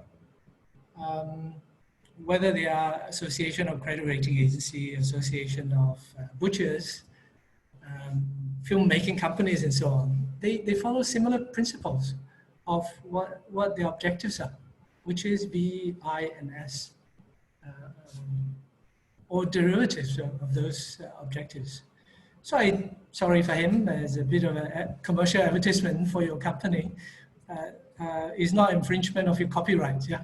So I put a little plus on VIS. You are at liberty, Tom, to do this. Thank you very much. So what do I see in VIS are this. First, associations represent its members. It often acts as a voice for its members. So what ACRAA has done and could potentially do more in the future is to be the voice of its members of this credit rating agency. I think Fahim and Arun and earlier presenters, Mr. Dasan and Gavin has not mentioned directly, but we all represent credit rating agencies. And our stakeholders that we deal with are regulators, industry players, investors, and to even further extent to investing publics. Yeah. So we could all start with including a little statement in our website that says RAM or VIS or JCR or Taiwan Rating Corporation. We are a member of ACRAA. I look at our own website, we've not mentioned that. We've not even mentioned it in the company background. It says RAM, it's a founding member of ACRAA. So further than that, we could even add a link to ACRAA website on our website. I don't know how many of you have done that. Yeah. Second alphabet of the VIS is information, which Fahim, you have mentioned it a few times, and all of us are very aware that information sharing, education, credit rating methodology, and even what Fahim has proposed, the credit rating platform, it's a brilliant idea, which I totally agree. In fact, this point has been touched on many years ago, except that we didn't progress very much, perhaps because of resource constraint and priorities of all the members. So, looking at what Fahim has presented, of what ACRAA has done, and what ACRAA could potentially do, a search engine, a rating search engine may not necessarily have to be a very complicated and costly exercise. I have some thoughts on this. I have a slide which I thought maybe, I'm not very technically savvy as far as IT is concerned, but maybe there's something we can discuss and look into. Training, Arun has mentioned, we could expand the topic of training workshops to ACRAA members and non-ACRAA members, and also market it to our contact base, respective contact base. I definitely agree that the COVID situation has created new opportunity on how training workshop can be conducted. And that is likely to both reduce cost for participants and by implication, potentially increase attendance of participants. So imagine if you have to send someone, staff for training in Manila or in Kuala Lumpur, in Singapore or Taiwan or other location. It would definitely put a lot of companies off from wanting to do that because of the cost involved. And more so under COVID scenario where some businesses may be affected negatively. The last point I want to propose or mention is ACRAA could potentially look at providing the platform at a strategic level for members to explore collaborations in the areas of merger and acquisitions, cross-investment, or even joint investment, or in technology, in product and services, market outreach, and even resources sharing in the area of human resources, analytical resources, even technology resources. Yeah. So concrete plans, I don't have a lot of details, but maybe we could start with briefing sessions on product and services provided by ACRAA members to the rest of the members. ACRAA could be the platform, and this sort of forum could be a platform where, for example, if VIS has a product, has an already developed product, that it can, Fahim can introduce and explain what his product does. Maybe not too much detail of your commercial confidentiality, but it might inspire RAM, for example, that this product can be offered to users in Malaysia. How that works out commercially is subject to this discussion between us. Yeah. Likewise, if a product in its current form may not be totally suitable for a different market, it may be able to be modified to suit the local environment and hence develop additional user base or customers and hence revenue for the parties involved. Yeah. This is what I call collective innovation, that putting the best of brains together and something else may come up from the collective brains that we have. The 1 + 1 equals more than 2 sort of argument. So having thought through VIS, I had a snoop at VIS website, and I realized that Fahim has been going around and developed joint ventures with other rating agencies. I think Fahim is probably the most hardworking of all of us, has thought about this benefit of collaboration and collective innovation. I've seen innovation joint venture with ACRAA, CRISO in Bangladesh, Rohan in Iran, JCR in Japan, and CCXI in China, and this is fantastic. I think, I hope we can, there are a lot of things we can learn from Fahim's and his gang of companies. But that's all I have to say, but one thing I promised to get to was the comment I want to make on the rating platform.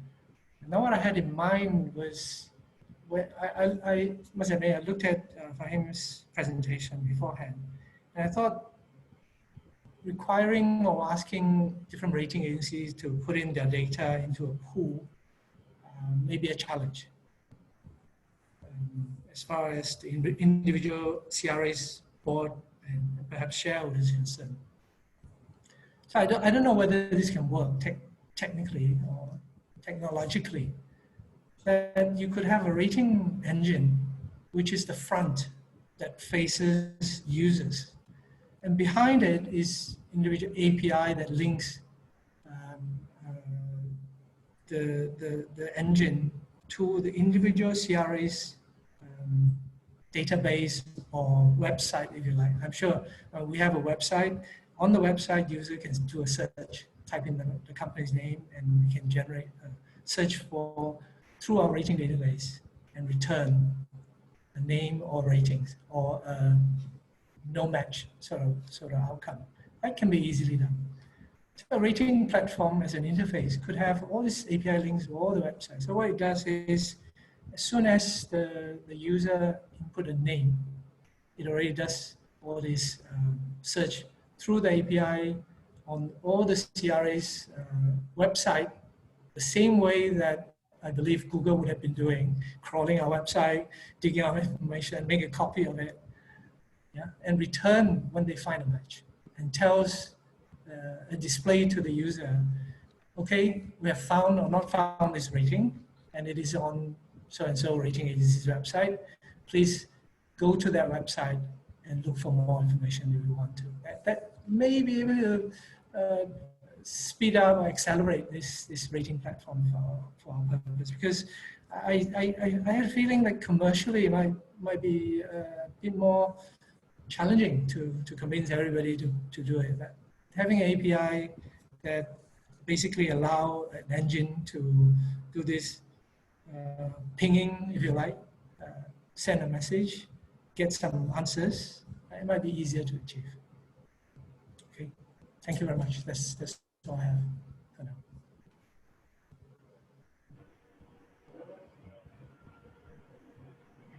Over to you, Grace. Thank you, Tom. Thank you very much for three of you to share your good ideas with us. Does anyone have any questions? We don't have much time, so probably we can allow to ask one questions.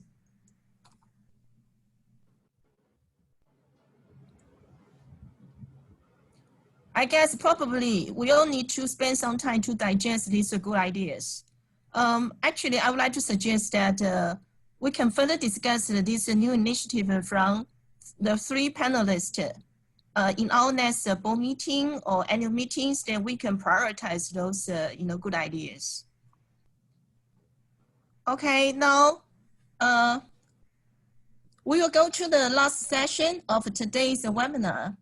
It's a needed communication system for ACRAA more than ever, to be conducted by Faria Fahim.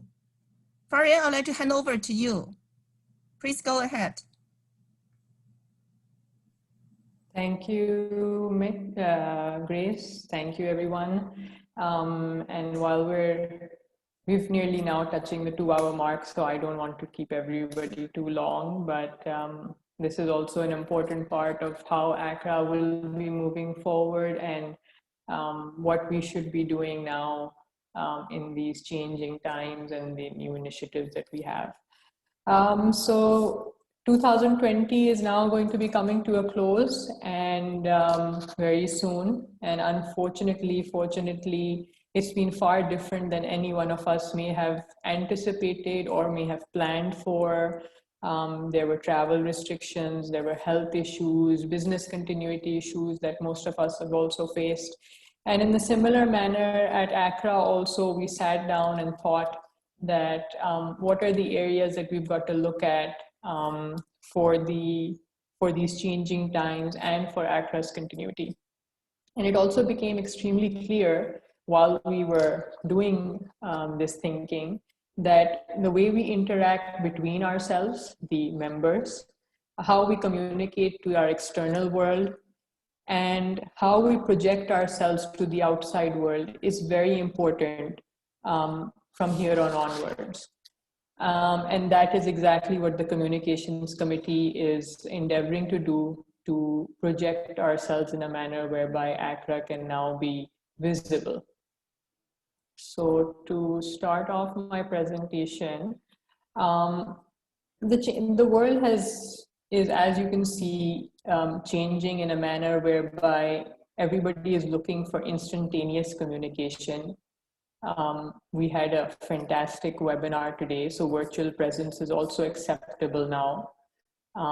We also discussed about cost and time saving, so that's another area that is very important to all businesses. And with the travel restrictions, we know that physical meetings, and with the COVID scare, maybe physical meetings we may not be able to have physical meetings at least for the next 6 to 8 months or maybe longer. But putting all of this together, we do know that we have to devise a way for real-time communication, because that is now, in this time and age, the name of the game. So some of the initiatives that the Communications Committee has started working on, we have already put them into action, which I think needs to now be shared with all the rest of the members, is that we first identified that our website needs to be more interactive, needs to be user-friendly, needs to be updated. So that is something that we are now doing. A second area is a communication platform, which I will now discuss in more detail as we go along this presentation. Social media presence, ACRAA has been a little behind on that. I think that is an area that can really benefit ACRAA's visibility. And of course, these virtual conferences, webinars on a far more regular interval.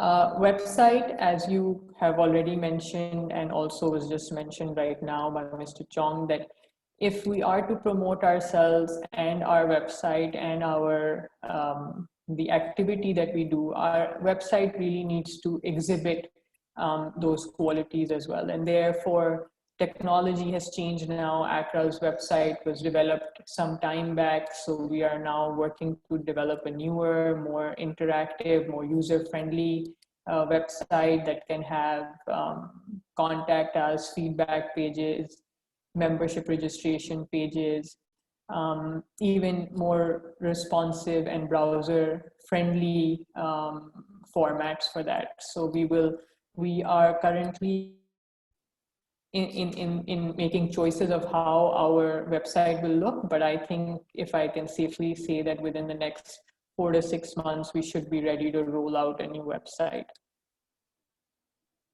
Second area that we are thinking is actually a very, very important part of this communication strategy is the discussion forum. So the area that we lack at the moment is a real-time communication platform whereby members of ACRAA can discuss, can interact, or can have any sort of communication that is based on topics.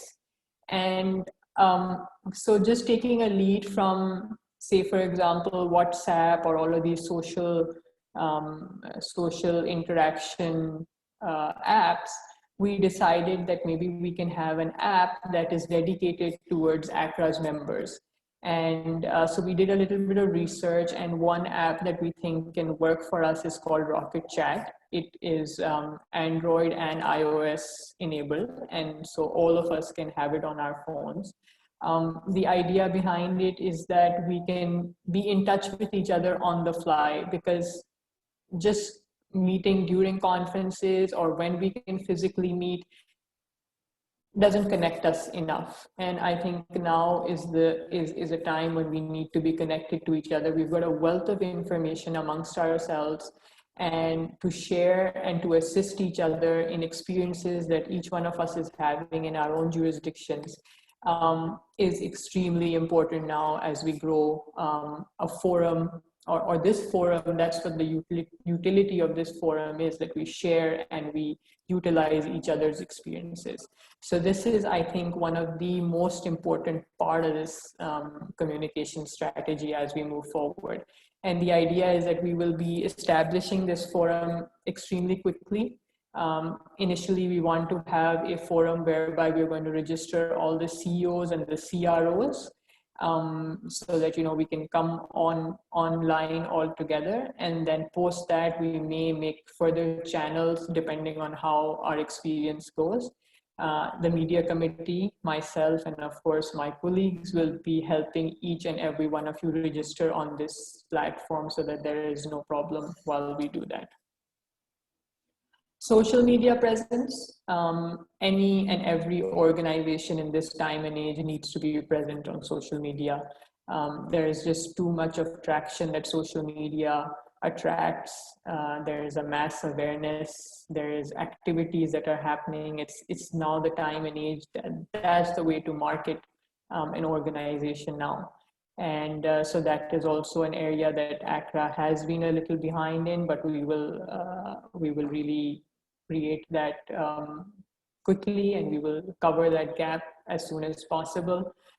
We believe that we can actually get to target audience far easily. We'll be able to get even more leads for ACRAA even our events can be marketed there. And so as Mr. Fahim also mentioned, that maybe increasing the audience in our training sessions, that's another way of getting potential leads to attend our activities. We have chosen to start with Twitter, as we believe that that is the most mature and professional audience on both of these platforms at the moment. And also they kind of link better with ACRAA's mission and vision of being professional and not just having, you know, it's just not a social presence. Fourth is these virtual meetings. We have had this entire year that has gone by and we have not been able to meet. We were kind of planning on this virtual interaction as well. It took us a little while to gear up, but now that we have, I think it should not be difficult for us to continue. We can continue with large size webinars like we did today. I mean, we had over 55, 60 members at any given point in time attending today, which is a significantly large strength of participants. But we can also do smaller size discussion forums in which maybe we have a singular topic and maybe we get together 10 to 12 people of different levels from every organization, and we discuss those, and then maybe we can float the findings of that discussion forum. We imagine that we should at least have 2 interactions every quarter, if not more. Let's see how we can plan. It also depends on how many topics we're able to get and what type of attraction we get from our members. But that is the minimum that we feel that we should be having. Another thing is that, and I think it's already been discussed at length before as well, that even when you know, travel resumes and everything goes back to as it sometimes used to be, whether it will or not is also another question.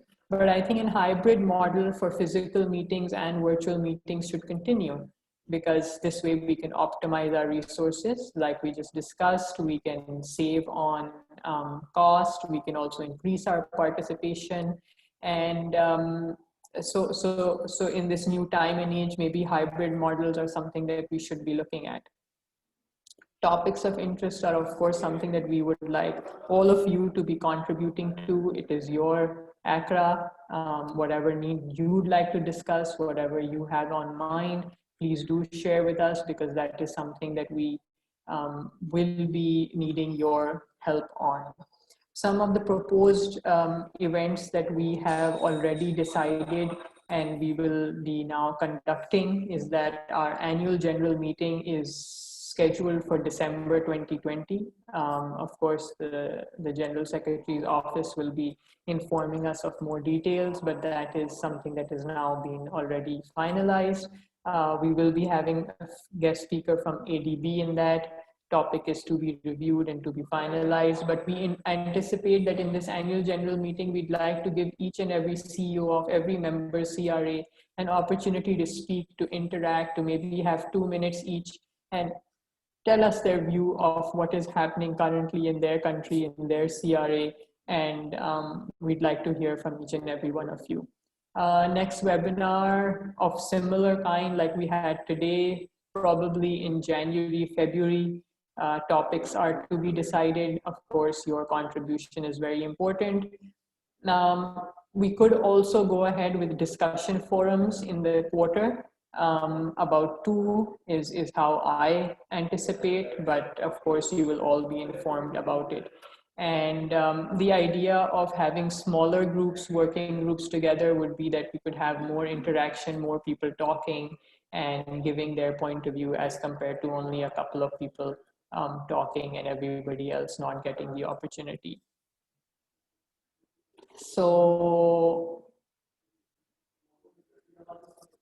I think for ACRAA to remain an active and resourceful forum, this revised communication strategy will indeed prove to be its lifelines, and we need to make these changes now for us to be able to enter into 2021 successfully.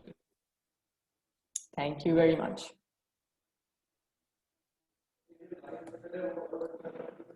Thank you. Thank you, Vario. Thank you, Grace. Have any questions?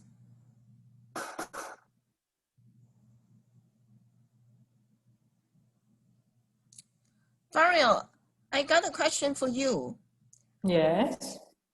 Could you mentioned about Rocky Chat. We are not Yes. familiar with. Could we have a trial period, say 1 week or 1 month, for all registered members to try it and to see, how it goes? So I will work out the details with our IT team and how we can do it, but we've essentially already done a trial period for ourselves within VIS, and plus, as you know, we've been running it a little bit for the board members of ACRAA. And I think unless and until we don't really roll it out for all the members together, we will really not be able to see the benefit of a real-time communication tool. And therefore, it's not like we can't choose any other tool if, for example, this tool doesn't suffice very well. I mean, then we'll just look into which other tool works better. But at the moment, out of all the options that we have, we felt that this tool may be our best choice. Okay, thank you, Vario. Thank you very much. We have run out of time, so I will hand over to you as the anchor to do the wrap up. Thank you very much, Grace, and thank you so much for your assistance throughout today. I'd once again like to thank all of our participants today who have taken their time out and been here with us, and especially all the speakers, the guest speakers, Mr. Gavin. Thank you very much for being here with us and providing us such an insightful presentation on what is happening at S&P and how the changes have been brought about. Thank you very much, Chairman Masuda-san. Your presentation was very enlightening for all of us, and we look forward to hearing more from you very soon again. And then our three panelists who have shown us how ACRAA will be moving forward from here on onwards. What are the things that ACRAA can focus on? What are the areas that we need to look at? I'm sure we are going to be dwelling more on those suggestions, and we will be coming up with concrete steps to incorporate them in ACRAA's future. And of course, General Secretary, Mr. Santi, and MITS, thank you very much for all the organization that has gone into making this event a successful webinar today. And I do really hope that we can continue with similar webinars and have more interaction, because interaction is now really the name of the game.